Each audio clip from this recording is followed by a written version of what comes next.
All right, so normally I'm not a big fan of Dan Bilzerian, but let's see what he's got to say here. Well, a lot of people equate money to happiness, and it's not. It's more freedom. What people don't understand is, like, once you have basic needs met, you don't get incremental happiness for more money. You do for a short period of time.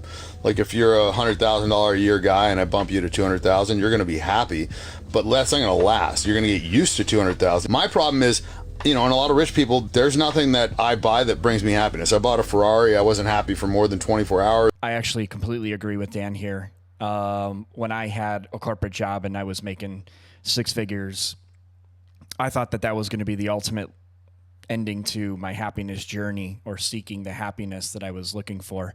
And it definitely wasn't the case. And the more money that I got, the more stress that I got in the job, and hence less happiness and just a lot more hardship. So I definitely agree with that. Or put 100 miles on the fucking thing in a year and got rid of it. Like, I just didn't care. I can't get pleasure spikes anymore. Being a pleasure seeker is like being a drug addict. You take a Percocet, makes you feel good. Now 2 weeks later, you got to take 2 Percocets to get the same feeling. 3 weeks later, you're taking 3, 4, 5, and then eventually you're taking them just to not feel like shit, and you don't get high anymore. So that's a great point. I think what a lot of people assume is that because you are rich, because you are wealthy, you can start buying all these things and it'll make you happy, and that will be, all that you need basically to live your life in happiness. And he's making a great point here. He's basically saying that it's almost like once you start that train going, once you start getting those purchases that you think, well, it will actually initially make you happy or excited. It'll give you that dopamine kick. It'll give you that serotonin spike. But it comes back down eventually, right? And it could be much quicker than you thought, right? So as he said, the 24 hours after the Ferrari, that totally makes sense. So now you have to replace that with something else. It's like, oh man, I got to buy something else. I have to buy something more. And I don't think this just applies to somebody that makes millions or billions of dollars, somebody like in his high upper end lifestyle. I think this actually applies to people when they actually get their first high paying job or their first huge raise or promotion or whatever. It's something that you really have to be careful of, because what I see a lot of times happening is when somebody gets a high paying job, they start to say, okay, well, I have much more money now per month just because of this job. What else can I spend it on? Can I get a higher end apartment? Can I get a higher end car?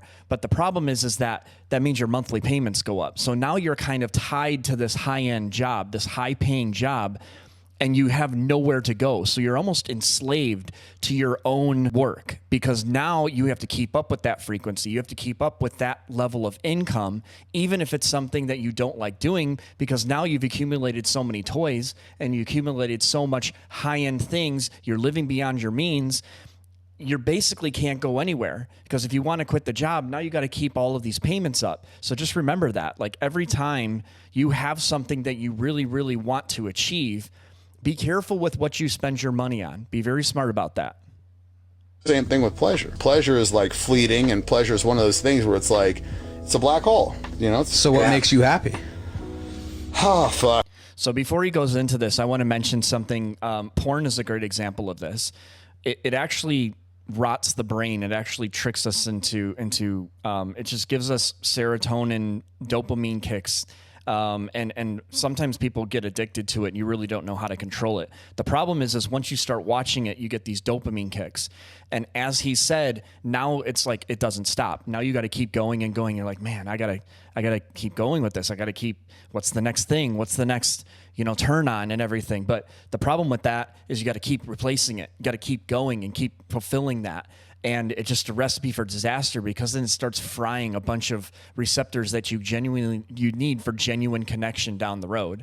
Now, before he mentions anything here, what I would consider happiness, especially if you're getting towards your goal is to get to some type of wealth or some types of riches, is be happy with your life genuinely first. Get the genuine connections with people. Get the genuine connection with nature, just things that are basically free. Enjoy those things. Find those things that make you happy and genuinely be happy with those things, regardless of how much money that you make.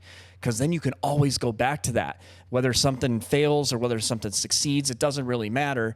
it's just going to be something that you can constantly go back to, and you're like, okay, that's my ground zero. I know that that gives me happiness, regardless of what happens with the money, regardless if this continues, if this lifestyle just stops.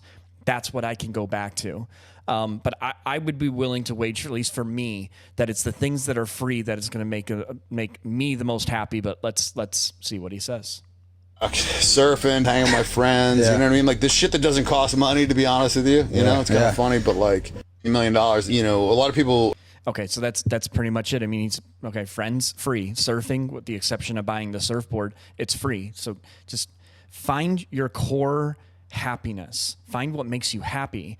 And then when you do the wealth, when you do the succeeding and everything like that, you can be, first of all, just be careful with what you spend your money on. Don't live way beyond your means. Don't live to where what you are making in your job, even if it's 6 figures, ties you to that particular level of income without being able to switch.